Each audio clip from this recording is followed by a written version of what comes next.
and I welcome you to our weekly program, Doctors with a Difference. And the whole objective of this program is to bring doctors who have been doing something differently in their lives.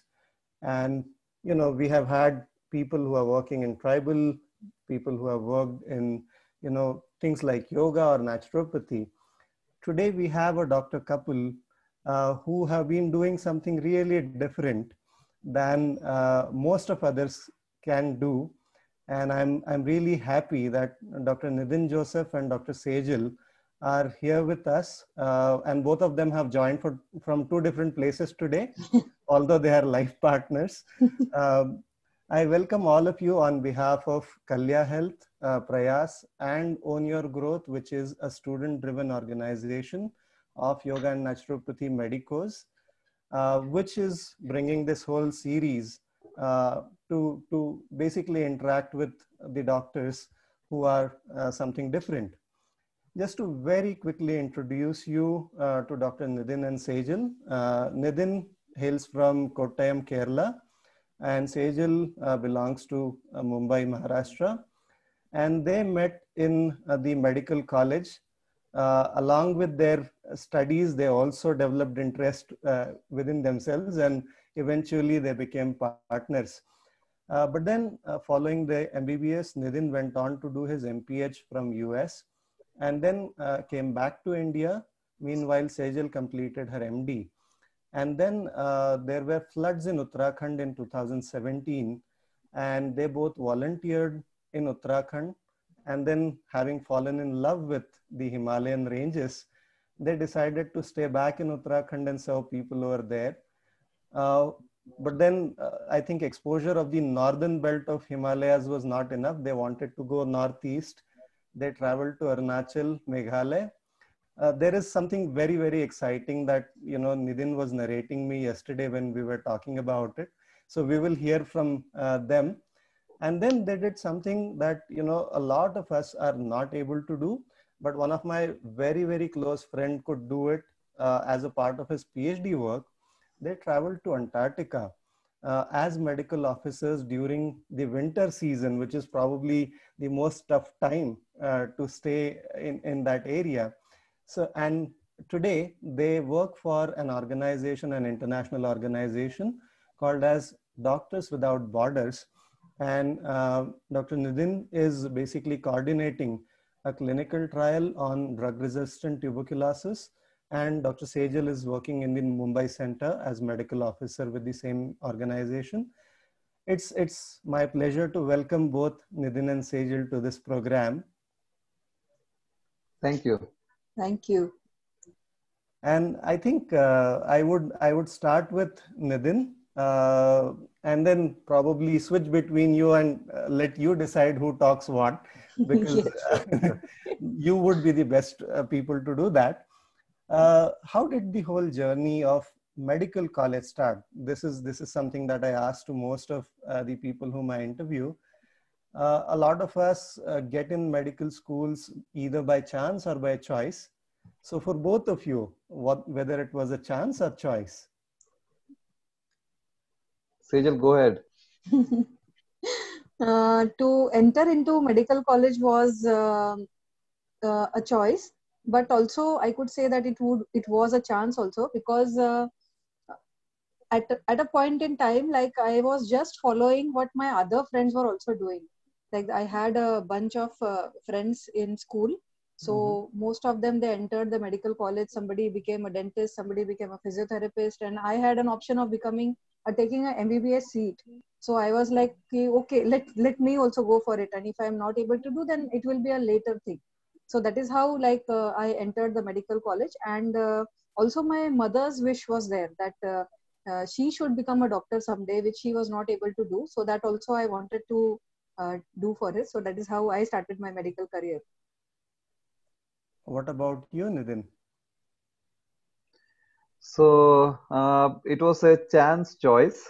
So basically, so I tried to I joined BSc in zoology, and at that time I did not get into medical college. So I tried to I did 2 months of that. During that, the counseling came again, and at that time I was getting dentistry. So, I was not so interested in dentistry. I was more into like maybe Ayurveda or maybe MBBS. So fortunately, like I got into MBBS and I was like okay with it. But still, there was still a lot of uh, thinking to go about, and I liked doing science, and I like biology, but I was not sure at that time what I will be doing in the future. But yeah, now I feel that it was a right choice for me, and I feel that I can do lots of things, and I can work in different parts of the world, and because of my profession, I feel, and I think, yeah, so that is what you can say, my choice and chance both together. Okay, and then how was the further journey? I mean, from MBBS, how did you choose to do public health? Because a lot of people would generally want to be surgeons or internal medicine specialist or a pediatrician, typically, and then settle in with their hospitals or clinics. What is it that was the thought behind doing public health and choosing to go to US, and how was the world there? Is it very different than what we have in India? So when I finished medical school, I did not know what to do. So most of my friends were applying for, like trying to complete their application for post graduation, and trying to give the PG entrance. So I initially tried that, and then I felt that I should try. I was feeling like I should do something else, and I had a lot of interest in traveling also, and public health also, and I did not have much exposure. So I thought, why not to uh, go to United States and learn about public health also. At the same time, I can travel around during that time duration, and fortunately, I got into one of the good public health schools in Massachusetts, in the US, and then yes, so I was yeah, I got enrolled there, and it was fun. How about you, Sejal? Yeah, so as I told that the way I had entered into the medical career, like just following with the bunch of friends. So here also the same thing happened. Like just because everybody was giving PG entrance, even I gave my PG entrance, and then I was not like keen, like I want to do gynecology only, or I want to do some clinical field, or I just want a non-clinical field. I was not firm on it. I mean, I was like okay with whatever would have come to my part. So I was like, Nidin would be going to US, and then there should be somebody at least with me. So I was getting a seat in Mumbai itself, which was near to my home. So I decided to do that MD in physiology just because it was like in Mumbai, and it was from Grand Medical College, which is a well-known college, like it is recognized all over. So only because of that, I did MD in physiology from this college. And then Okay. further I had never thought, like after doing physiology the future is like you just teach in medical colleges batch after batch the same routine, but I had never thought about it while doing it also. So it's like okay, like let's see like what would happen further. So just took the way the life was coming like to me. And how was the connection between you two? I mean, a lot of our viewers would be very happy to know, the life typically is understood as boring in medical colleges, but there are these interesting things that happen. Yes. So how did you connect? Sejal, go ahead. So Nidin was a very like fun-loving person in college. Like he used to do a lot of trekking, outdoor activities, and his favorite hobby was to catch snakes and everything. So like I mean, I was very fascinated that I should be with a person like Nidin, who likes to go to many places, because somewhere in my mind also I also had that feeling that life should not be boring, like following the routine every time. So but I never expressed myself so much. But then when I was with Nidin, we went to so many places in medical college, and then I thought like, yeah, okay, like this is good thing, I'm enjoying this, and we should take this relationship further. So nice. I mean, you have done so many adventurous things in your life, and you have done it together. So let us, I would request you to take us through the entire journey. How did it all start? And then probably I'll pause you in between to ask more in Yes. between. So how did you come back to India? Because a lot of people would love to stay back in a Western country, be very comfortable with their lives. You chose to come back and go to the remotest of the places. Why was that, Nidin? So when I was in US, I met an organization called Association for India's Development, Mm-hmm. and there I came to know that there are many wonderful organizations in India working for the needy, and in one of those was Jan Swasthya Sahyog in Bilaspur, Chhattisgarh. And I had this deep interest that I should come back and work here, because I felt that there's a big need, and I felt I would get more satisfaction here as compared to in US. So then, yeah, that made me plan to come back to India and settle here. I think you guys are in love with ice because you have been to Himalayas and then to Antarctica as well. How did you start your journey with the snow? The Himalayas. Yeah, Nidin, go ahead. So basically, what was happening is I used to like trekking, and so in second year we wanted to go to Himachal, and I heard of a Youth Hostel Association for India. Mm-hmm. So I and few friends of us, we tried to we planned to go there, and that was my first touch of ice, you can say, and I fell in love with the mountains and the ice. So I planned that every 6 months I should go with the youth hostel trip to some place or the other.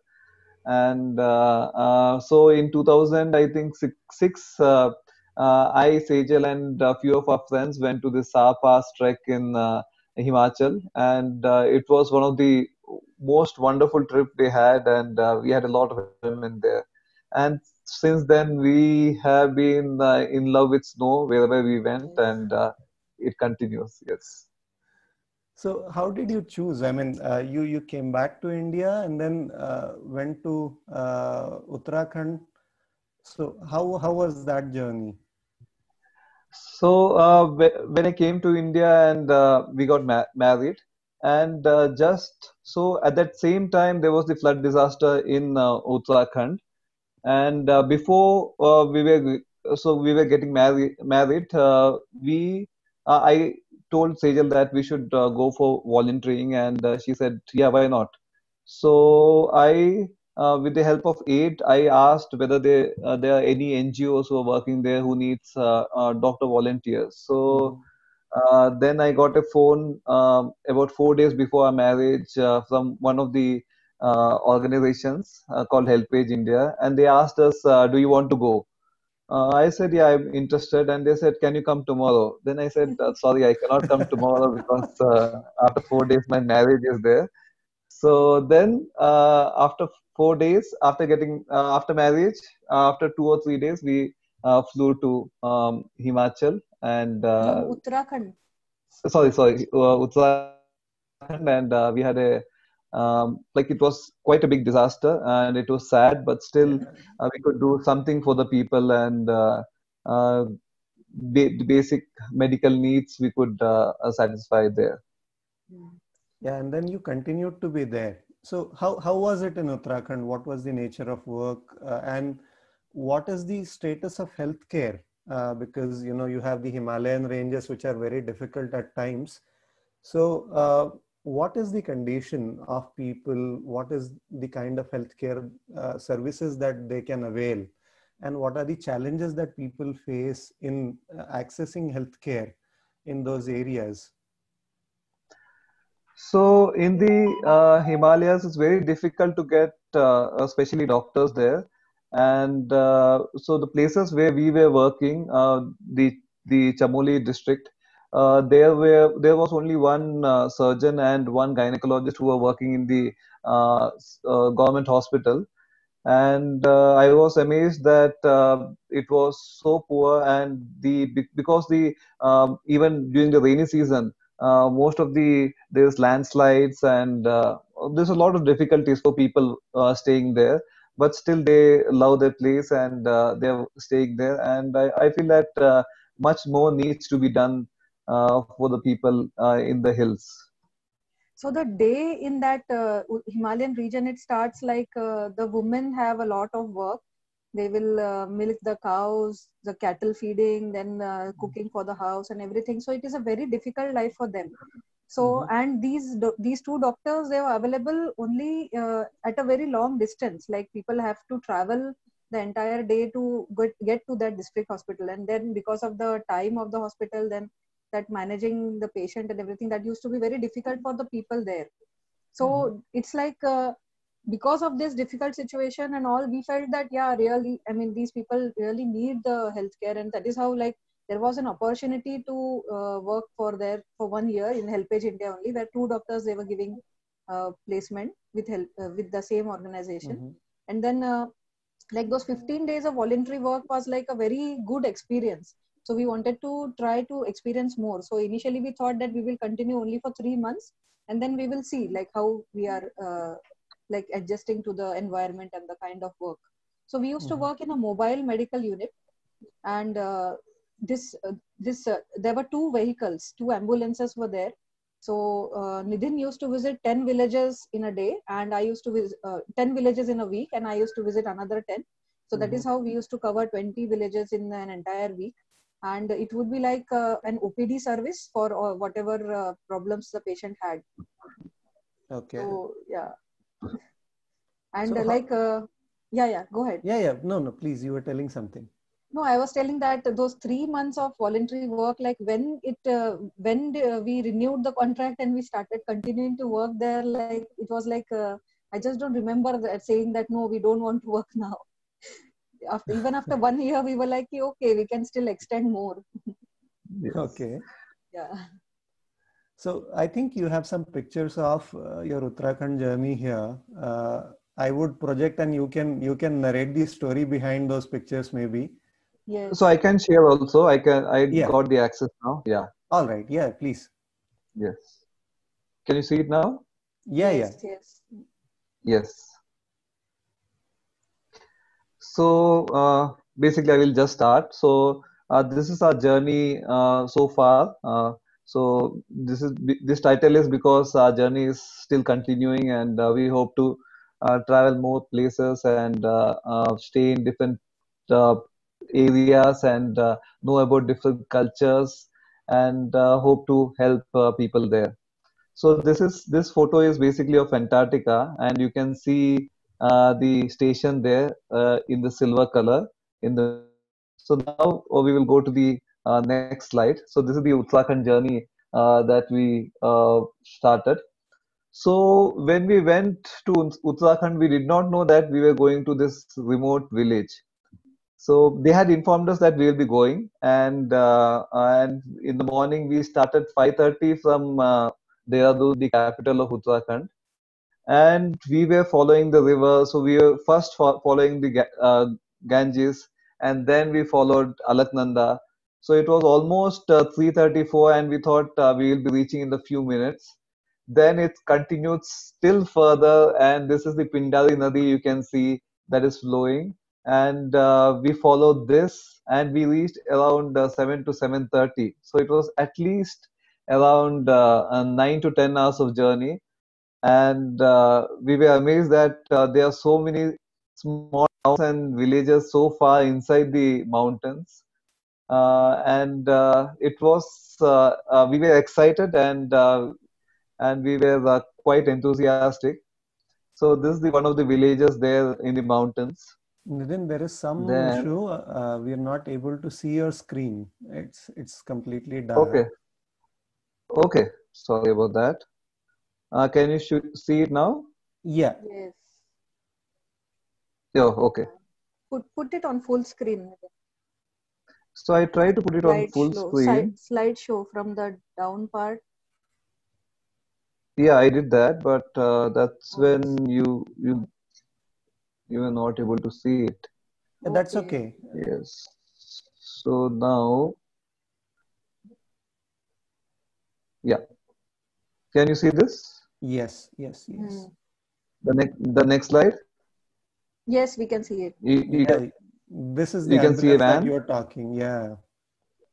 Yes. Yeah.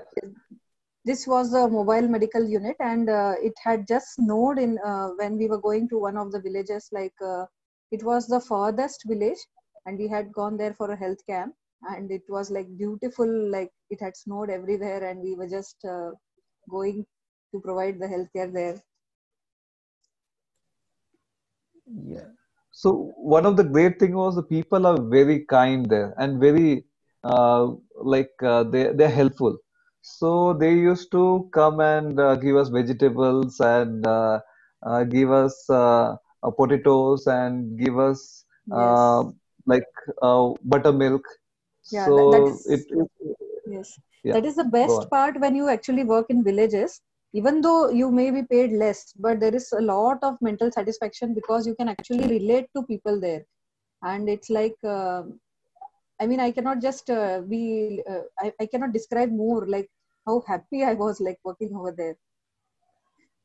I think a lot of times, people consider monetary benefits for More, yes, everything, but this is something that you cannot really get with any money.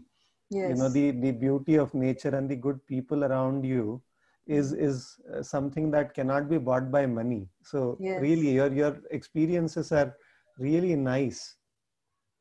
So this is the furthest, the last villages of that particular area, and Mm-hmm.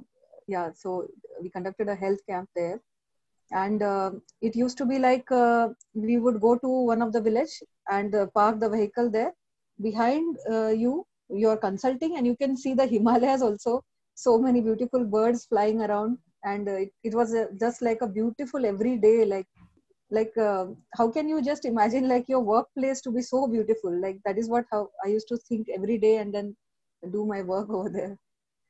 I think everybody imagines, doctors working in a particular environment where Yes, you have those hospitals where you are closed down and yes, all of that.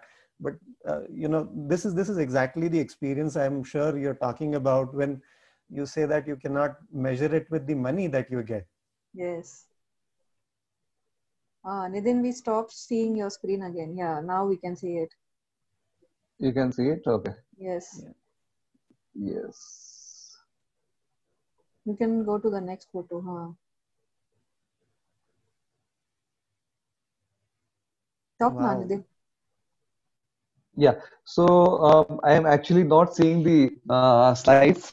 I can only see the side of the slides, but anyway, I can Okay. see what I am talking about.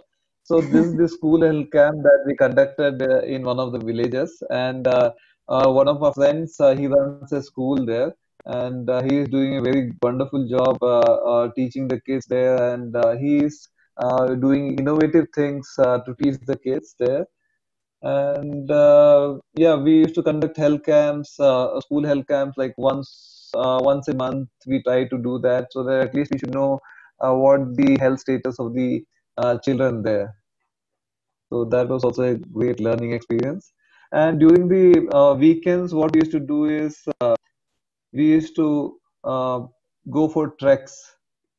Mm-hmm. Hello? Yeah, yeah. Yeah. So can you see the photo? Yes, yes, it's Yes. beautiful. Yes, yes. So we used to we used to get Saturday and Sunday holiday. So on Friday evening we used to take a bus or a vehicle to the nearest village and stay there. And the next day we used to go for some trek or some other places to visit. And and we try to explore as much as possible those places. So in one of the visit, we saw this beautiful peak of Nanda Devi, and it was an amazing experience in the morning. You can see in the golden light is shining. So Amazing. I mean, that was a this is great very experience. serene and divine. Yes, yes, truly. And the next is one time we went to Badrinath, and we had trekked to Nareshwar. I think that's what they call that place. And from top of Badrinath, we took this photograph, and we were totally blown out of the view and the spirituality there. Absolutely. I mean, So you feel so humbled when you are in nature yes, and see the greatness around you. We are so tiny creatures.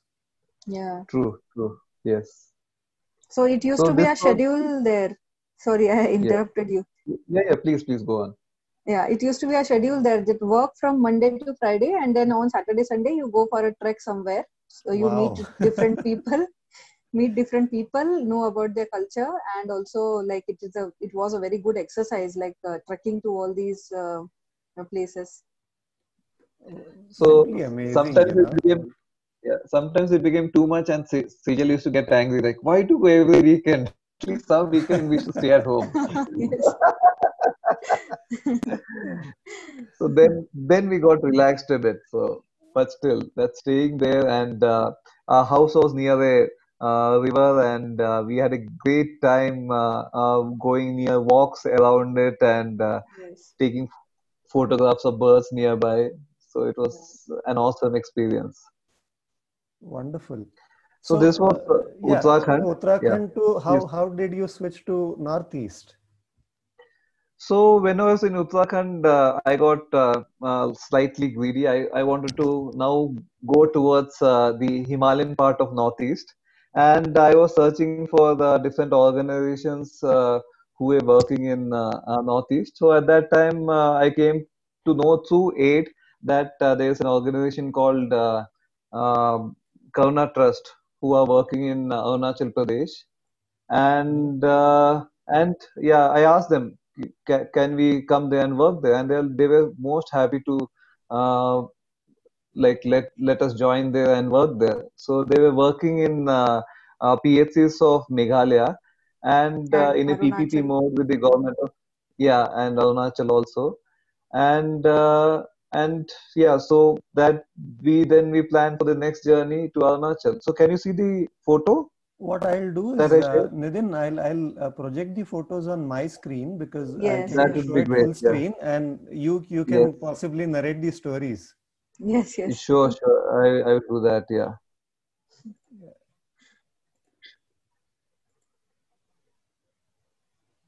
Yeah, can you see this? No, not yet.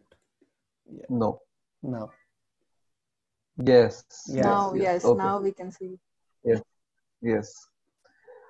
So this was another journey, and we came to Mumbai, and then we flew to Guwahati. And to reach this place, this is Tawang, where we were posted. And for that, we did not know that we were going to this place called Tawang. We did not have a clue what was going to happen. So the night before, we went to Tezpur, which is about 4 to 5 hours from Guwahati, and we stayed there. At 5:30 in the morning, this vehicle comes and we load in the vehicle and we start the journey. It's they say that it's around it's a month of January. It's middle of winter there, and we are not yet prepared. We had small jackets and we did not know what to expect. So when we went there, so can you go to the next slide? Yeah. So in that same day, we reach a pass called Sela Pass, which is at 13,700 feet. So this is a beautiful photo here. But when we My reached there, goodness. it was almost 6 o'clock in the night, in the evening, Okay. and it was snowing, and it was so windy, and the road was covered with ice. Uh-huh. So the vehicle used to skid to one side, and then it used to move to the other side and this side, and it used to go not more than 10 kilometers per hour. And it was quite scary that we were going to such a remoteness, and we were not sure if we had skid through and fallen through the mountains. I don't know what would have happened. So, but we reached at 10 o'clock in the night to this place, Okay. and we had no clue, and we were cold and we were tired, and so the next day, can you change the next slide? Yeah. And the next day, it was amazing view and amazing people. And we stayed near to this PHC the day before, and there's a PHC there with you can see the trees, and the people were so good, and we got right to work. So we tried to clean up the place. It was there was a lot of what do you say, leaves and materials. So at least once a week we used to plan this Shramdan, and we used to clean the place. And the nurses were very cooperative, and the people were very nice, and um, they they were quite supportive of us. Sejal, you want to say Looks, something? Yeah, maybe in the next slide I'll yeah, say. yeah. Yeah, so this is the entire mountain on which that village named Lumla is located. So, Wow. so the PHC, if you can see a small green dot in the middle of the mountain, so that is the PHC building. And Okay, this yeah, very small one. yes, Okay. a very small dot. Yeah, that is the PHC building. And then Yes. near to that only our house is also there. So the furthest, the top dot that you can see, the white one, that was a Gompa. It is Uh-huh. a this monastery, the Buddhist monastery, Okay. and you have to walk to that path. I mean, we had visited there once, and then the market is at the base where you can see those the rows of white houses. Uh-huh. So from the PHC and the quarters, you just trek down, take vegetables, and then you again trek up. So this is how this is how the life was there. But it was like wonderful, and it was like freezing cold. The tap water used to be so cold, and like I was like, at this particular place, you don't get servants to work at your home, so you are all by yourself, cleaning the house and looking at patients and doing everything in the house. So it Mm-hmm. was like both of us, we managed the things equally, and then it was like really difficult, but we enjoyed that part because it was like such a beautiful location. If you could Yeah, I share the mean, next. Yeah, I think Tezpur reference was there, and we had somebody from Tezpur last time, Nilesh Mohite. Nilesh Mohite, yes, Nilesh Yeah, Mohite was the was. previous session that we have had in last Tuesday. Yes, Nilesh Yeah, works in Tezpur. Yes. yeah. Oh wow, this is. So I so mean, to this look is it is beautiful, but then I'm sure it is very difficult to so trek there. yes, so this is the view from my house. Like it is morning 4 o'clock, and this Arunachal is known for the first sunrise. It arrives at this Yes, place. yes. Yes, so this is the view, and it's like the mountains behind. You can see on one side there is Bhutan, and on the other side there is these Chinese mountains are there. Oh, I this mean is one of these behind. areas which was disputed. In between, there was a lot of issues with this area. So not this area. So Not the this area. disputed Okay. area is near to this place, about Uh-huh. around 40 kilometers from this place. Okay. So you So could it's a actually see place that, I called believe. no, actually, yeah, we went and saw that place. Okay. And basically, Dalai Lama, who came back from Tibet, came through this route, and he Oh. stayed in Lumla, and then he went to Tezpur.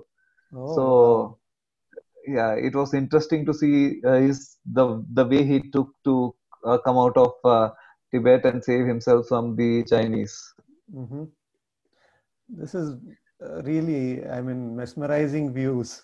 Yes, this is like every day morning. It used to be my routine. Like you take your cup of ginger tea and sit there and just enjoy this before the consultation Amazing. starts. Yeah. Then we had various sub-centers down the mountain. The PHC Mm-hmm. was at the highest top, and then down the mountain these small sub centers were there. So once in a month or once in a week, whenever need arises, we visited them there and then conducted the health camp. Mm-hmm. And this is also the immunization camp. So you Okay. can see the kids are Yeah. so chubby and so cute. Yeah. So, but to get immunization, there is a big challenge. Like Yes. from Itanagar, they have to come around 500 kilometers to Tawang, and from Tawang to our hospital is about 50 kilometers, and from 50 kilometers from there to Lumla to, and this is the border village to Bhutan, and to maintain the cold chain and provide good service is quite a challenge there. Yeah. I mean, must be Yes. very, very challenging. Yeah. And what is this? So this is basically the money wall, and this is where the Buddhists come and they move the wheels. You can see the 4 wheels in between. Can you see Yeah. that? Yeah. Yeah. Those red wheels. Yeah. So Mm-hmm. it's called the wheel of Dhamma. So and they Mm-hmm. say that whenever you move that, you will get some blessings. So Mm-hmm. you can see such kind of structures all over Tawang, and yeah, it was nice, and people used to go around whenever they used to walk near to it. Wow. Next slide. Yeah. So that Arunachal journey ended very fast. It was like we got an opportunity to work there for 6 months, Mm-hmm. and there used to be a very poor signal connection over there. Internet used to be like no internet connection. I had purchased a SIM card from Bhutan, which gave me some 2G connection. So like because of that miscommunication, we could not work longer there in Arunachal. But then Okay. the same NGO was working in Meghalaya. Karuna Trust was working here. Okay. Yeah. So the thing is, what I had thought is like Uttarakhand, we would come to Arunachal and we would travel around during the weekend. But when we saw the distances that we have to travel and the difficulties, it is to travel from one place to another. We could not move. We could only travel only in Tawang and could not go to other district, because if we want to travel to other district, we have to come back to Tezpur and then go to Itanagar and other places. Okay. So, Yeah. Yeah. Go ahead, Nidin. Tell about this photo so has now. the slides been changed? Yeah. I think uh, you want me to put your Saipong Oh PHC yeah. or Yes, I can see it. Yes, yeah. Yeah.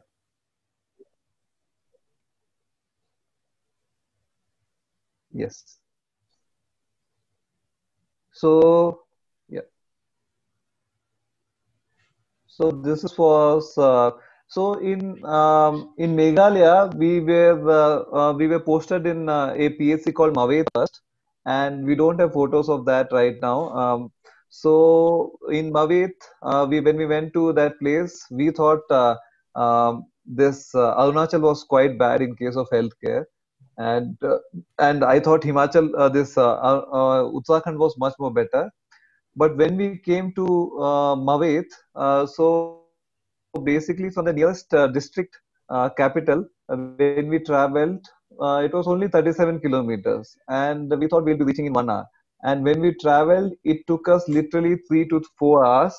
And as I said before, that if you try to sleep, and you will get a jerk in your neck, and you will have that pain for the rest 2 or 3 days. So I used to try to not sleep during the journey, Because and the road, yeah, the road was very bad. I mean, that area is known for coal mining and heavy trucks and this big vehicles they go on that road, and that road was like never been made since the last 50 to 60 years. So it had a lot of like big stones and like just a road which is dug out of a mountain and never looked after. Like the road condition was that bad. My goodness. Okay. Yeah. So what was the condition of the healthcare if It somebody was has an emergency? it was a disaster. so basically the PHC was not running. It was a defunct PHC which the Karuna Trust took over. Uh-huh. And when we went there, it was slightly they had did the infrastructure part, but for the number of staffs, it was quite less. So, and the doctors were not ready to stay there because it was such a hard area to stay there and to travel also. But when we went there and we liked the place, we liked the remoteness and the people again were quite cooperative, even though they had such so much of difficulties. And we saw that there was a lot of malaria cases there, and then we started trying to treat them, and there was no institutional deliveries. We started conducting it, and Sejal did a major point of convincing people to come to the hospital. And even if they are not able to come to the hospital, we ask them that call us, we will send the ambulance. We will try to conduct the delivery in the house if needed, and if not possible, then you can come by our ambulance and come to the PHCs. So that was a nice experience. And after that, we got posted into Saipung, which the view you can Mm. see, Yeah. what you could see Yeah. earlier. Yeah. Yeah. Say So go ahead. yes, so this Mawet PHC was having a very bad health condition. So we came to Saipung. So we thought that this road would be better because it was again the same. It was like from the district place. This Saipung PHC was also 37 to 35 kilometers. So we thought that this would be at least a better place, but this was also worse. There in reaching Mawet, we used to take 3 hours or 3.5 sometimes, and here it was like we could save half an hour. So it still took 2.5 to 3 hours to travel from the district place to reach this PHC.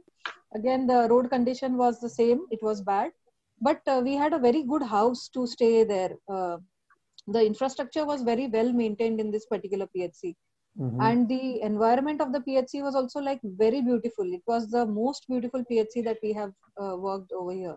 The Okay. same, the health condition was the same. Mm-hmm. Malaria cases were there, but they were a little bit less than what we had seen in Mawet. And again, the same thing, like because of the remoteness of the village, people used to do home deliveries and refusing immunization and all those like nutritional deficiencies. And so we had a very good learning experience, like working in this particular PHC. On one particular incident that I can tell you was like there was a delivery of a very low birth weight child. The weight of the Mm-hmm. child was 1 kg and 600 grams at birth. It was Okay. a premature child also. Okay. So when we told the parents to take the child to the district hospital, so getting a pediatrician and getting a neonatal ICU at the district hospital was a distant reality. Like there was nothing Mm-hmm. such kind of facilities available there. So the parents itself also were not affording, and they were like what to say, reluctant to go uh, because of the communication problem and so many issues, financial issues and all. So we decided to like treat the child in the PHC itself. So we Okay. spoke to one of our pediatrician friend. Then he advised like what should be in addition to the breastfeeding, what in addition to that, what feeding we should give. We put a Ryle's tube to the child and like monitoring the child continuously. And by 1.5 or 2 months, the child gained his normal birth weight, like 2.5 kgs. And then the child also looked better, and the mother was also like, okay, like I mean, I was happy that we could manage that very without any what to say, big resources. We could manage this thing in a PHC itself. That Mm-hmm. was the biggest achievement that I could say that we had there. I think all these experiences must be so much satisfying. Yes, yes, Uh, very satisfying. how were the people? I mean, all over you had very nice people, right? Because a lot of times there are notions that, tribals are people who are not very cooperative, or a lot of times they have their own reservations about people or something like that. What were your experiences with people? So what we experienced there was like because they have a different language of communication and we have a different language of communication. So Mhm. this all thing happens because of that communication barrier only. Like when we going there, and when we are able to speak a little bit words of their language, then the communication develops between, the linkage develops between us and them. Yeah. And when we get to develop this bond, only then we come to know that they are very loving people. And before we are going there, like so many preconceived notions are there, that that is an Naxalite area, we should not go there, it is not safe, so many activities are going around. But it is not true actually.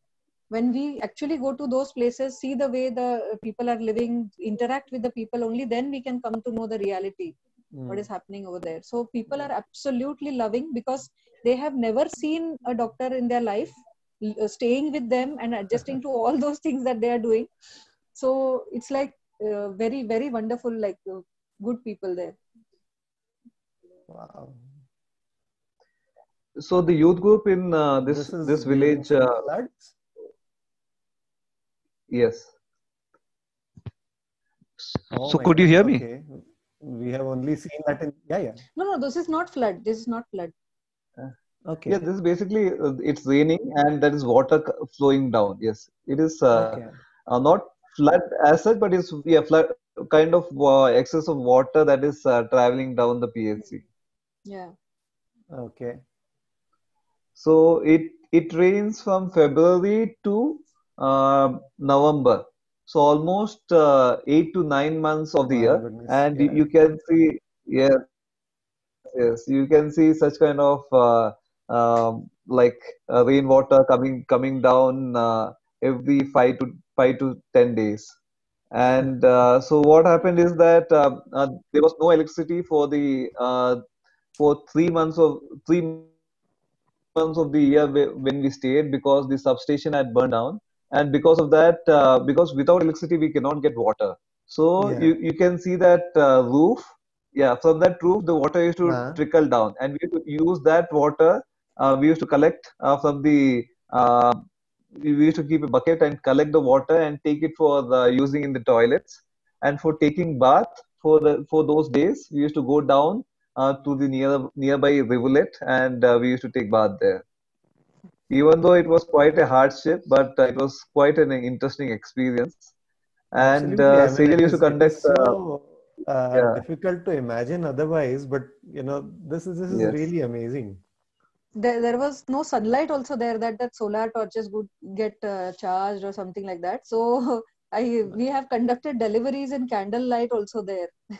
Oh And my God. yeah, Okay.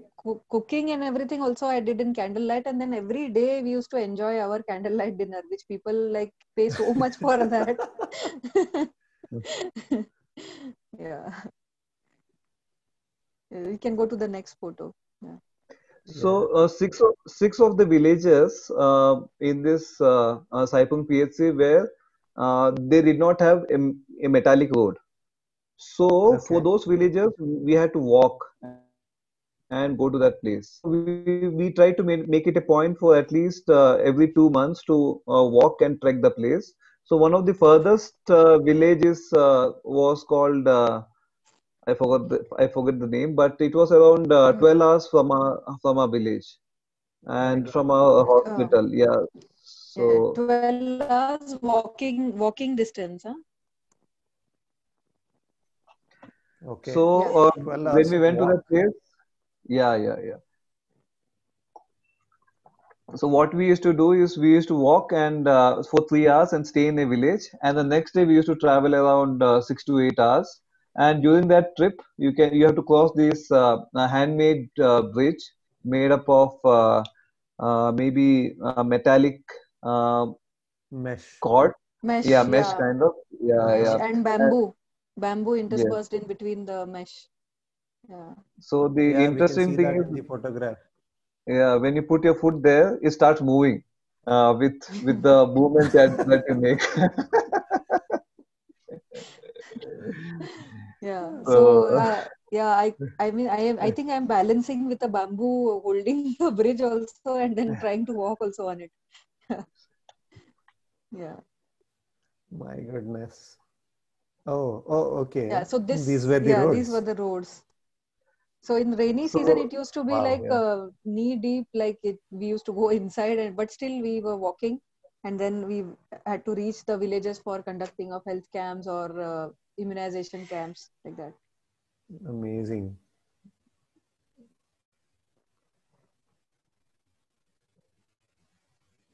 Yeah, So this this is is. in one of Yeah, the Nitin, go villages. ahead. Yeah. Yeah, we had to walk around 3 hours to go there, and yeah, we camp there. We stay there with the headman, and they were very nice. They used to give accommodation for us, and we also could not carry much, so they used to also give us food because there is not much we could do in that area. And in the morning, this is the headman's house, and they used to call all the kids there, and before starting, we used to do this health awareness of washing hands and keeping hygiene. And after that, we used to continue with the immunization. Yeah, So it was, wonderful. I mean, yeah. oh wow. Yeah, I'm So, sure you also get yeah, nostalgic when you start watching this. Yes. yes. Yeah. So yeah, after like in So, Saipum. yeah, Yeah, Nitin, go ahead. Go ahead. No, go ahead. you go ahead, you go ahead. Okay. So until October 2017, we worked in this Saipum PHC in Meghalaya. And Mhm. while we were in Saipum, again, the internet connection was poor. And we were like, we had heard about it. Like we have to, doctors have an opening in Antarctica. So in 2016, we had gone to another trek from Youth Hostel Association of India in Mizoram. Mhm. There we had met one of our friend. Through him, we came to know that medical doctors are wanted in Antarctica, and that is how like we got to know about it. Then we applied, and in 2017 we had interviews, and in the interview, like there was 15 to 16 people, and what kind of questions they asked me was like they were asking me like if you would be posted to one of the places, and if Nidin would be posted to another place, would it be all right for both of you, like that. So my the Mhm. first instant my answer was like, no, I would not like to work in such a place. So by saying that, I thought that my opportunity to work here, like our opportunity to work in Antarctica is gone. I thought that, but that was not the case. They liked that openness, like whatever we wanted to do. So they selected both of us in the interview, and then through a lot of training in Oli in Antarctica, this in Uttarakhand, physical Uh-huh. fitness training and blood examination and everything. After getting fitness, uh, we are made to go to Antarctica. Like the journey begins from there. So Okay. I this is mean, the I am a yeah. little aware of the entire journey because, as I was mentioning, just Yes, before you you had. went, Yes. a very close friend of mine, Dr. Raghavendra Sami, Uh, conducted a yoga study in Antarctica. oh, okay. So Yes, this yes. was a study which was his PhD project. Hmm. So he had visited. So that is why I said I have goosebumps when I see these pictures because Yes. I have seen it in his photographs. Yeah. Really nice to see that, you know. Yes. This is the photo of an iceberg, which is melting during the summer things, and then these icicles have just like the Frozen melted. again. Yes, yes, they have frozen again. Hmm. I think the whole journey starts from you traveling to Cape Town, and then from South Yes. Africa you Yes, travel yes, in the ship, right? yes, yes, yes. So So can you go to the next it slide? Yeah. depends on the time. Yes. Yeah. So this is a So center in Goa where, Yes. yeah, you go and get interviewed, and you get selected, and then they will send you to Antarctica.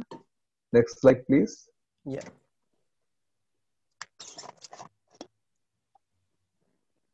So there's the Ollie trek. So in the Ollie trek, they will see that how your endurance is. They will also see that whether you can coordinate, and like you will be a good team member while working in Antarctica. Mm-hmm. So some of the people get rejected from this place also if they are not doing good. Okay. next, please. Yeah. So this is the journey. So from Goa, you go to Cape Town, as you said, and Mm-hmm. from Cape Town, we were lucky that we could fly to the Maitri station, and it took us 6 hours. Okay. It's in the next slide. Yeah. Okay. Yes. So this is the distance of 4,200 kilometers. And to reach Maitri, you have to see the weather conditions in both in Cape Town and Antarctica. If the condition is clear, then only the flight will fly. So for Mm-hmm. 11 days, we could not fly because of the weather conditions. And Okay. so then, yeah, when we got the green signal, we were quite relieved that it's time to go to Antarctica. And you can see one of But the uh, airplanes there. Yeah. Yes, it is. yeah, we enjoyed those 11 days in Cape Town because it's like I mean, we just stayed there with the organization, and there was a vehicle to go around, and it was like wonderful, like going around Cape Town also. It was very beautiful. We were Next happy slide, that please. there is a storm there in Antarctica. We could enjoy this also. So this is the flight. You can see the people are sitting on the sides, and the cargo is in the middle. Yeah. And we were feeling like you can see in the movies where the army people with the machine guns will be sitting on the sides. Yeah. Yeah. So Yeah. we were feeling something like that. This is not the usual But jet lag that people are used yes, to. not at all, not at all. And we could not see from outside. So therefore we were like not sure when we are going to land or when we will reach. Uh-huh. But when we reached, and we were scared, like we don't know what to expect. So then we wore all the clothings that were provided. There were 3 layers of clothings, Mm-hmm. and when we went down on the ice, it was like slippery, and also it was we were feeling hot because we were so much layered. So we had to remove some part of the clothing, and it was an interesting experience. And it was very amazing to see that big flight land on that ice strip actually. Mm. Yeah. I mean, Yeah, it's Yeah. otherwise very scary, you know. It's it is, very it is. scary. Yeah. Yeah. So these are called ice sheets. These are basically on it covers 98% of Antarctica, Okay. and therefore there's very only 2% is land. So therefore, when you go to the next slide, you can Mm-hmm. see the Antarctic station, which is built on land. Uh-huh. So this is the Maitri station, which is the second permanent station. So the first station was Dakshin Gangotri, which was built on ice shelf basically. Mm-hmm. And you know that when there is any object on the ice, it starts melting. The ice starts melting. Correct. So Correct. our station, yeah, started going down, and Oh. it went into the ice shelf. Yes. So this at that time this was commissioned in 1989, Mm-hmm. and it was made by the Indian Army. So they did a wonderful job, and it's still going on strong. Next slide, Okay. please. Yeah. So this is you can see Maitri and Bharati. The distance is not much, only 3,000 kilometers, and we had to reach Bharati from Maitri, and to reach there, we had to take another plane, which was which has to stop midway and then refuel and then fly to Bharati. And to Okay. go there, uh, we have to see the weather condition of Maitri, the weather condition of the Yes. Choya, the Japanese station, and the weather condition of Bharati. If these three places weather condition is good, then only the flight can go, the airplane can fly. So So that was the it condition. takes 10 to 12 hours to fly between the two stations, Indian stations. 10 to 12 hours in that My goodness. small Okay. flight. Yeah. Yeah. Next slide, please. Yeah. So this is the plane. Yeah. This is that. Hmm. It is a Okay. So small flight as compared to the the earlier interesting one. thing It about this plane, has. Yeah.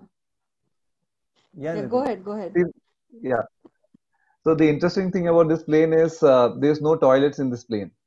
Okay, for 10 So hours. yeah, yeah, no toilet. So you have to bring your own bottles so My that you goodness. can pee in that, and maybe get your own big drum like a box. Jar. So just yeah, jar maybe. So just Just in in case case. you could not control. And there I was a got it. curtain in the end. So Uh-huh. anything you have to do, you have to close the curtain, and then first you have to Relieve remove. yourself. Okay. Yeah, no. First you have to remove all your three layers of clothes, Oh and my then try God. to relieve relieve yourself. Amazing. Uh,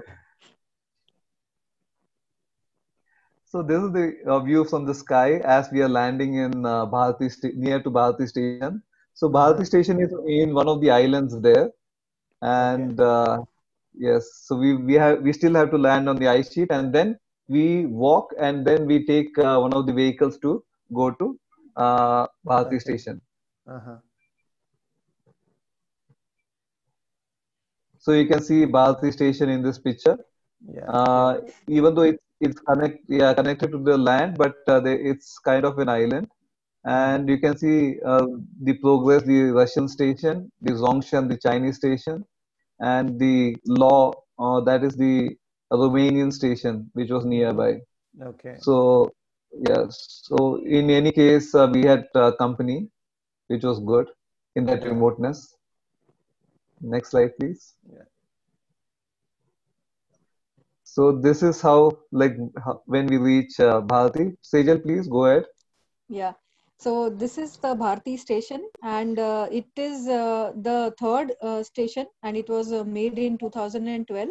The interesting part of this station is it has been made out of maybe more than 100 containers. This station has been 176. 176 containers. This station has been made by German technology. So when Okay. you see it from top, it looks like a spaceship, but Okay. from inside, it is just like our home. It has a big hall, and kitchen is there. Then everybody has a separate room, and the room Uh-huh. means a big container which will have cupboards and bed and table and chair and everything placed inside. Okay. Yeah, we can go to the next slide. Yeah. So anything that comes to Antarctica, it can come only during the summer months. And Exactly. the summer, it's not like our summer season there. So there, the summer season will be from the month of November to February. Okay. During that time, the sea is melting, and it is the ship can travel, because the ship this which India hires from Russian people, this Yeah. ship is a ice class ship. That means it is not an icebreaker. So it takes a long time for the ship to uh, put its way through the ice, break the ice, and then move ahead. Mm-hmm. Mm-hmm. So during the summer months, that difficulty is a little bit lesser, and it brings all the supplies, whatever is needed to maintain the station for 1 year, like fuel, then food supply, stationery, cleaning things, and everything. The ship will bring entire thing, right from Haldiram ka chiuda to Good Day biscuit, and everything it brings. Oh wow. I mean, you have supplies to everything. Yes, Yeah, but yes, then yeah, I'm aware of this ship Yes, again yes. because of yes. Yeah, Sarni because of your traveled friend. on one of these. Yeah, Yeah. yes. Yeah, so this is the summer month over there. Maybe this photo is from November or December month. The Uh-huh. sea is melted and the ship also can be seen. And this is the station that you can see from Yeah. the view. Spaceship. Yes. Yeah, Uh, basically this is January or February, hmm. Uh-huh. and you can see the pipelines that is going out. So Yeah. those, Yeah. yeah. So no, that is the road. Your arrow is there, and the pipelines is below it. Yeah. Yeah. Below, This yeah. these So white those, ones. yeah, Yeah. yes, Yeah. yes. So in one of the lines, there will be water pumped inside the station and filtered, and we use it. Uh, they will do reverse osmosis on that.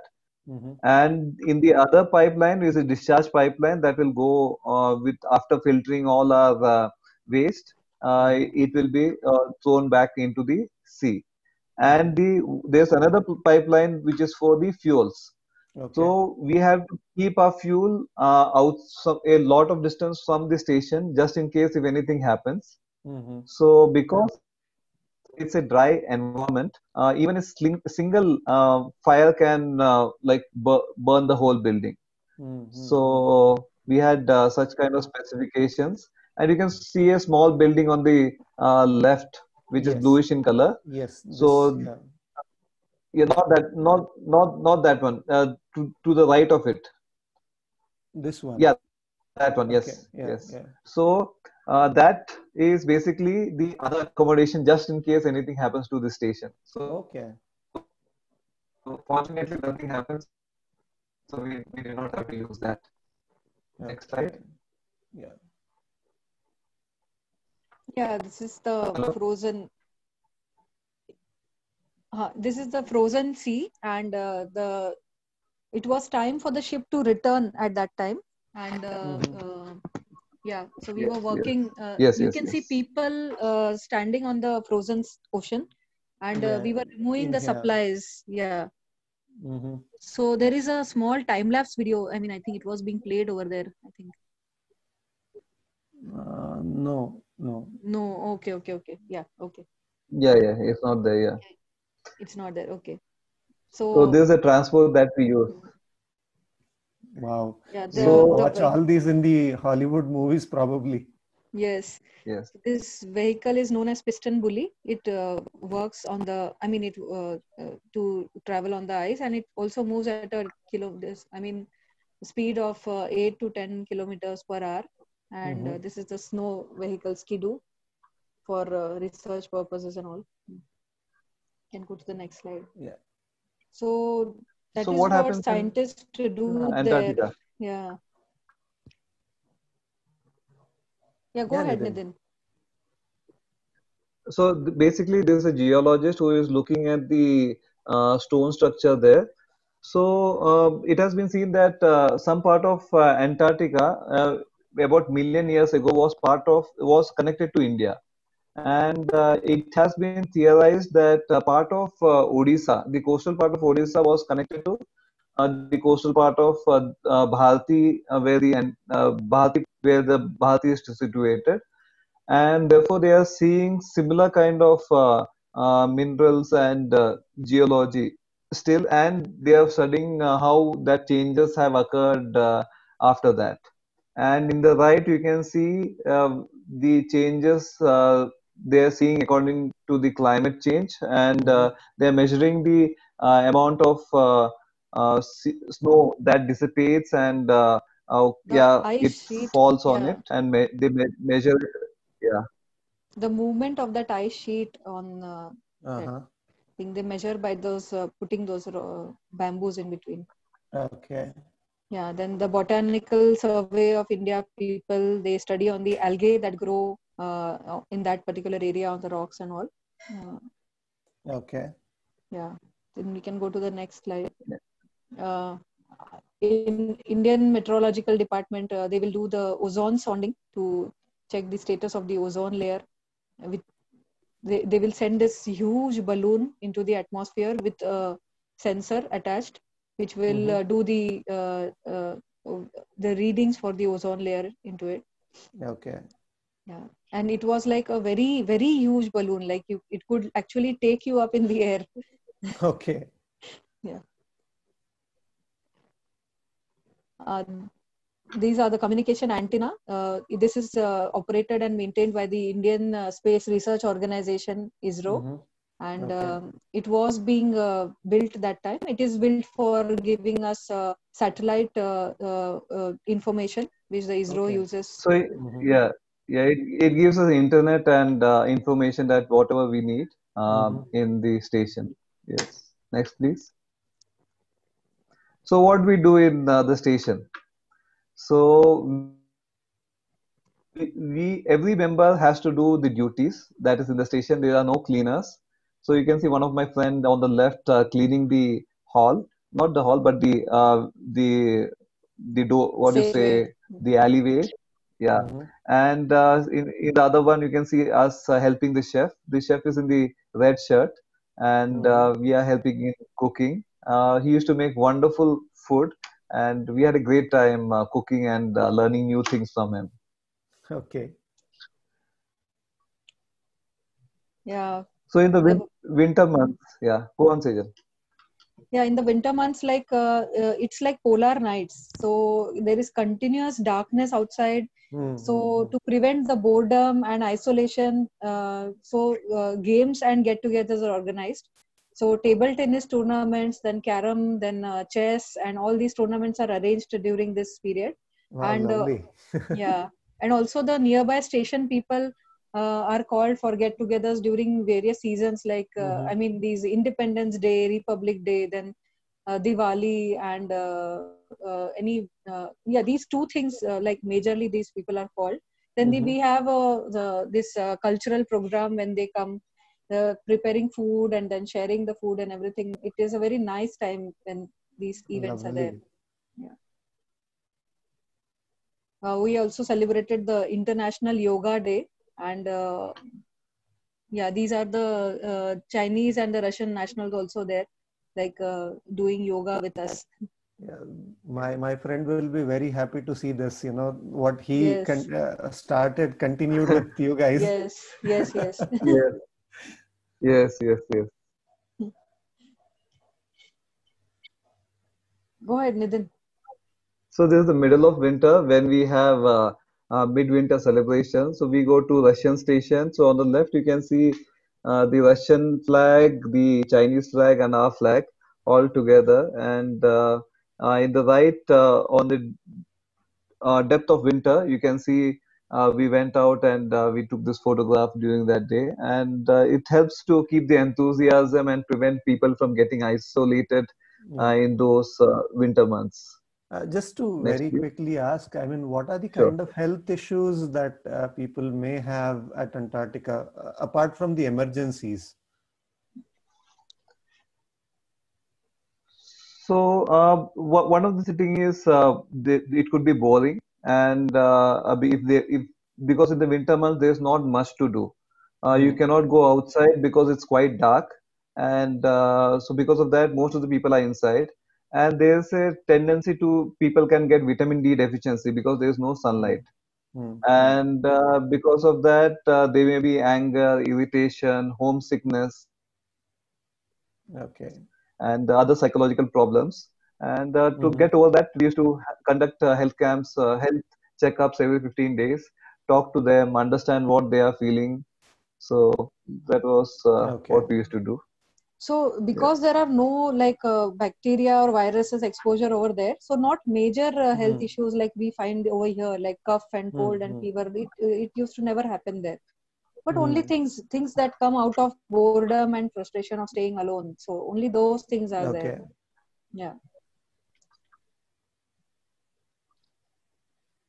So this is the So wildlife this is again. the Yeah. wildlife in Antarctica.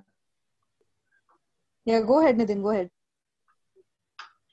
So this is the Adélie penguin. Yeah, this is one of the smallest penguin in the world, and this is we can only find most of the wildlife during the summer season of from November to February. So we saw one of these traveling around. And can you go to the next slide? Yeah.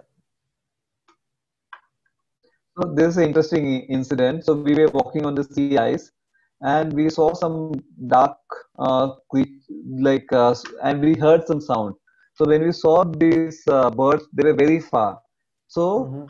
when we started making noise, they heard us and they started coming towards us. So it was almost 1 to 1.5 kilometers. So they walked such a distance because they were so curious.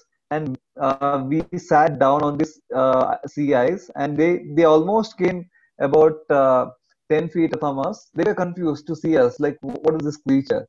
And that's why you can see the reaction of one of the penguin looking back and front. So it was a nice experience. Uh, and yeah, so then we took some photos and we left, but they were quite confused. Okay. There's the another bird called emperor penguin. This is one of the biggest penguin in the world, and they breed during the winter. So if anybody has seen March of the Penguins, it shows their difficulties and how they Journey. survive. Yeah. Yeah, survive in Antarctica. Next, these seals are quite you can say lethargic also, but they are like they don't have fear of human beings. So they make small holes in the sea ice and to so that they can breathe, and they stay inside the water during the winter months. And they have some teeth, and they keep on cribbing on the sea ice so that they can keep on taking breath during the winter also. Oh, But during the okay. summer season, they come out through the hole, and they have a nice sunbathe, and then they enjoy themselves. And they have pups also at that time in the Okay. month of October. Yes. Yeah, we can Mm. see one here. Next slide. Yes, This yes, pup yes. and this pup and the seal was at a quite a far distance. We had walked a lot of kilometers to see the pups and all on the Uh-huh. sea ice. Yeah.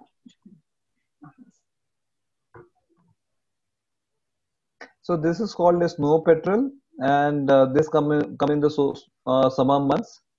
Next slide, please. And they breed and they nest in these stone cavities, and Oh. some of them die and some of them lay egg. Yeah, it's quite a harsh condition for them. But one of the good thing is they don't have any predators.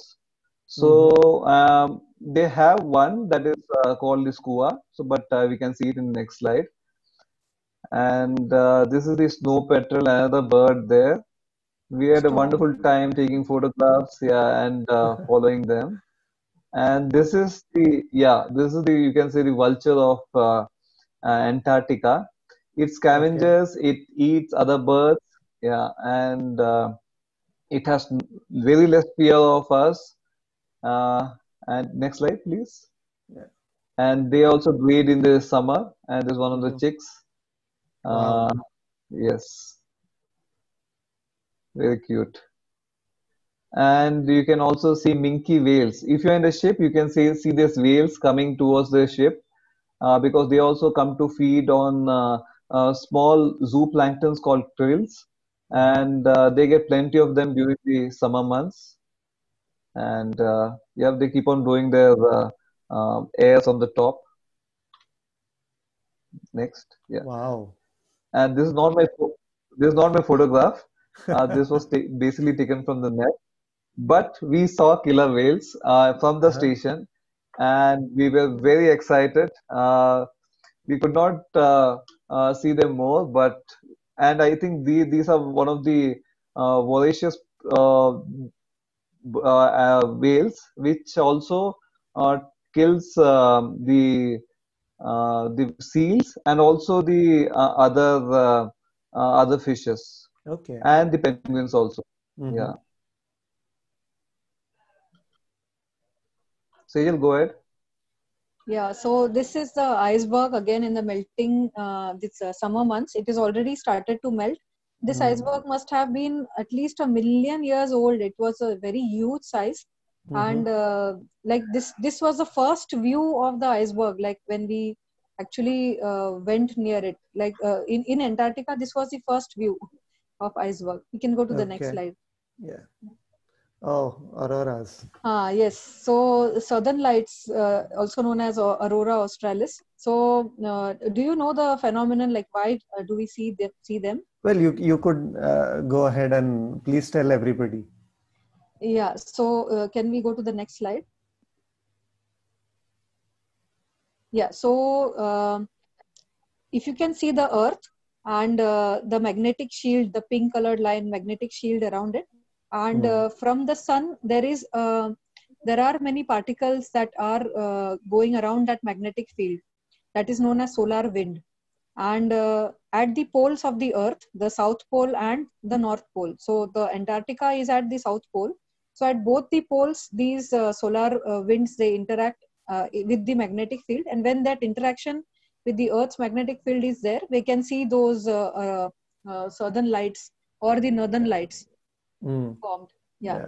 So it also depends on the concentration of oxygen, nitrogen, all other gases in the air. So it gives various colors like blue and pink and green and red, depending on the concentration of various gases. And it is a beautiful phenomenon to see. This is most commonly seen during those winter months, the 3 months of 45 days of complete polar darkness, polar nights. That time we can see those very beautifully. Yeah. Wow. Yeah, another one, I believe. Yeah, there is another one. And you can see the station there below, And I it believe. is, yes, it was, it was just above the station. And it's like a very difficult time for photography, because during the polar nights, the temperature outside is like well above minus 25 or minus 30 degrees. And it's also very, very windy. The but the wind speed is very high at that time. And to go outside in the wind with your tripod and camera and to click, you have to take out your glove. And in 10 seconds, your hand is like freezing you. It's totally numb. You cannot feel it. So like taking photograph of this southern lights is like the most difficult task of staying in Antarctica. But probably one of the most fascinating experiences as well. Yes, the most fascinating one. Yes. Yeah. Yeah, all this photography is by Nidhin. So you can see the link, hyperlink of the place where you will know where when the vacancies are for to go to Antarctica. For people, it can be for carpenters. Apar knows it, but for other people who are seeing this, they can also like take this opportunity. And there are opportunities for carpenters, then vehicle operators, then chefs, then all nurses, doctors, and they need mechanics. people. They need people for maintaining the inventory of things over there, the supplies and all. And also engineers, chemical engineers, mechanical engineers. Yeah, a lot of people could go. Yes. So a lot of people could apply. Yeah. This is National Center for so maybe Ocean Research. Yes. Yeah. So it was Antarctic earlier, and Ocean Research. Antarctic and Yes. Ocean Research. Yeah. So now it is known as National Center for Polar and Ocean Research. Okay. So these are the slides. So that's the end of the slide. Okay. The earlier one. So basically, people who wants to go from your institute can do research work there, and just like your friend who went there can do research in yoga therapy or do some other research, and they can have a experience of working in Antarctica also. That's something really amazing. A lot of times you don't really have to do the routine work. I'm sure what you have experienced is not something that people who just go ahead and do the hospital routine work are able to experience, Yes. Yes.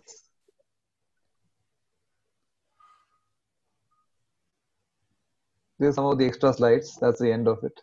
Yeah.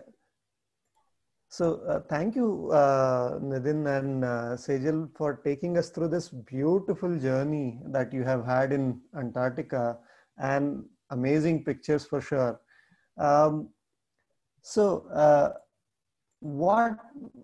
What do you do now? I mean, this whole experience had been for how long? Antarctic experience?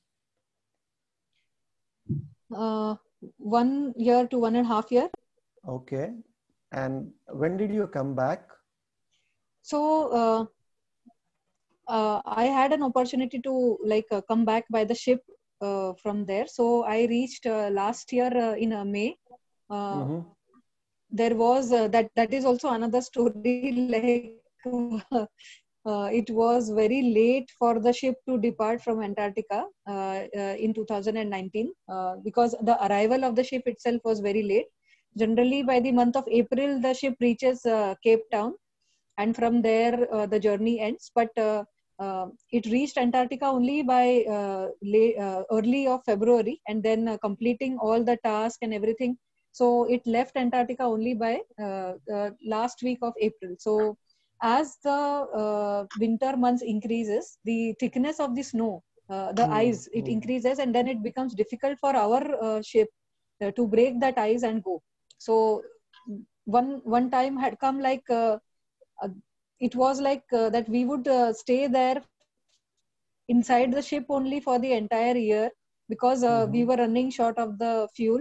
The ice was getting thicker day by day, and it was very difficult for the ship to traverse through. But then suddenly the Russian vehicle, it came ahead of us. It helped us in breaking the ice. The winter was so harsh that whatever ship the Russian ship was breaking the ice, our ship was trying to go into that path, but within half an hour it was freezing back again. So again, we were wasting a lot of fuel maneuvering through the path that was cut for us. But then ultimately, last year there was a cyclone that during the time of that Fani cyclone had come in Orissa. At that time, there was a cyclonic weather in this Antarctic Ocean also, and that helped breaking that sea ice to a lot of extent. So we were happy that at least the ship started moving. Otherwise, every day, like the ship used to break only maybe 1 meter of ice or maybe 500 meters of ice, and we could move the entire day. We could just move 1 meter or 2 meters, not more than that. My goodness. Yes. So that storm helped us a lot. It broke the ice and we ran through our journey. But then on one particular time, the cyclonic winds and the storm, it got so bad. And the Antarctic Ocean is also like known for its like roughest ocean in the world. So there was the waves as big as like 20 feet, 25 feet. And the ship was like rolling and pitching a lot into that. A lot of people, yes, a lot of people got many injuries while doing that in the ship. But it was like a horrible but and very adventurous experience. So running through all those ups and downs in the sea and then enjoying the ice and everything. Finally, I reached by May 2019 over here. And after coming here, we joined. Nidin was already working with Doctors Without Borders in Mumbai. So after coming back, I applied, and then I was also selected to join for that. So what do you do now? Go ahead, Nidin. So I work as the medical coordinator in the clinical research part of Doctors Without Borders. And Sejal, you please tell about your work. Here in Doctors Without Borders, we are working for drug-resistant tuberculosis. So it has got a very high concentration of drug-resistant TB in this Mumbai cohort. In Govandi area, we are working. So what happens is like drug-resistant TB, it's very difficult to treat. The treatment lasts for a long time of 1.5 to 2 years. And there are a lot of side effects. And the government is also not having complete courses of medicines needed for the patient. So Doctors Without Borders NGO is helping the government in procurement of the necessary medicines for the drugs, for the TB patients. And they are running in collaboration since a very long time. So because of that only, these extremely drug-resistant cases of TB or multi-drug resistant cases of TB are getting a lot of help. Because of the NGO. Doctors Without Borders. So monitoring these patients, seeing through their side effects, and initiating the patients on treatment. That is what is my job currently in this NGO. And Nidin has to coordinate for a program known as End TB. Like government is planning to bring an end to this TB thing, which is scheduled for 2025. But so Nidin is working on coordinating into that program currently.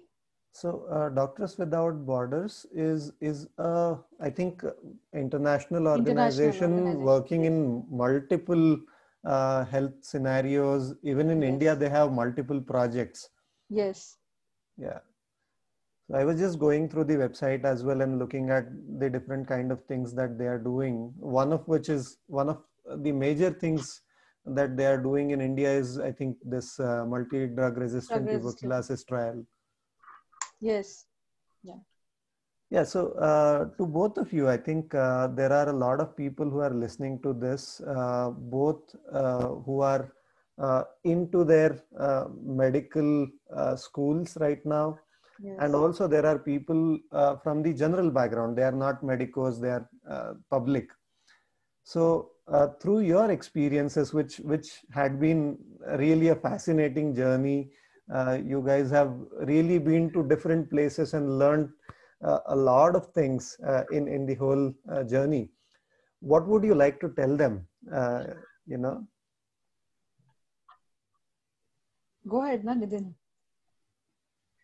So basically, we would like to say that please have a dream, and please follow those dream also. And there's only one lifetime, and have a great journey and following those dream. And if you feel that you will be able to follow that, I think the end result is the satisfaction and the happiness that you get after that. So, Sejal, any words from you? Yes, even I would say that just give priorities to what you want to do in life rather than giving priorities to the monetary part of it. And you only have to search for yourself, like where I am more satisfied and by doing what my mental peace and my happiness is maintained. Just continue to do that same thing. And people like to follow the routine, but it is not like that. If you choose to follow a different path, you are not alone. There are so many organizations, there are so many people who have followed a different path in their life, and these people, their experiences can be a guiding block to all those people who wish to follow something different than what the routine is going on. So please don't feel yourself that you are alone. uh, Help can always be sought for such kind of people. There is a participant who is watching it from Bhutan today. Wow. On YouTube. We also have people watching it from different parts of the country. Aditi, one of the participants, is just giving a comment that, in last few minutes, hearing your experiences, she felt that she was in Antarctica along Wow. with you, and she's thanking you for the whole journey. Can she associate with you? I mean, this is not a medical question, but probably Yes. the passion that you both have, you both inspire them. She's asking if she can associate it with you in treks in Yes, some of ways, course. and you can probably tell them about it. Surely, surely. We would be happy to associate with you, Aditi. So Yes. you can, yeah, take a number, you can contact us, and maybe we can plan some small treks and maybe a small expedition. Let's see. If Aditi is currently based in Bhutan, then yeah, definitely. No, Aditi is not Aditi is based in not in Bhutan. Bhutan. Okay, No, okay, it's okay, okay. Tashi who is from Bhutan. Yeah, yeah, okay, okay. Yeah, but definitely. I mean, wherever people are interested in trekking and all, we could visit them, and they could also join us freely. No, I think this whole situation of lockdown has brought in a lot of situation more like, you are in Antarctic station. You cannot go Yes, out out. these days. Yes. Yes, But your pictures, yes, your yes, pictures yes, have yes, really taken people yes. through your journey, and it's been an amazing session. Thank you so much, Nidhin and Sejal, for joining us today. And it was a fascinating discussion with you both. And I'm sure, listening to you, people would be inspired to follow their dreams and not just worry about the money. Money would come Yes. and go. But Yes. then, the experiences that you have had is something that really would inspire a lot of people to take, to follow their passion. Thank you so much for joining me here for this beautiful interaction. Aditi is asking, how can we contact contact you. Aditi, I'll provide the details in the description of the video as well. Nidhin, if you want to say how can people connect with you? So yeah, I can give my email ID, and you can email me, or I can give my phone number also. So you can maybe WhatsApp me also and let me know. So then we can get in touch.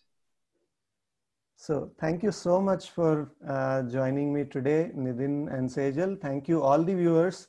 We have had love It's a from pleasure. a lot Yes. of places. It's been an amazing session. In fact, uh, at least for 3/4 of the time, I was having a big smile on my face looking at those pictures and your experiences. So a really, really amazing session. Thank you so much. And we will come up with another set of doctors who are different, who have been doing something out of the routine for all of you. Thank you so much. And we will meet once again on the next week.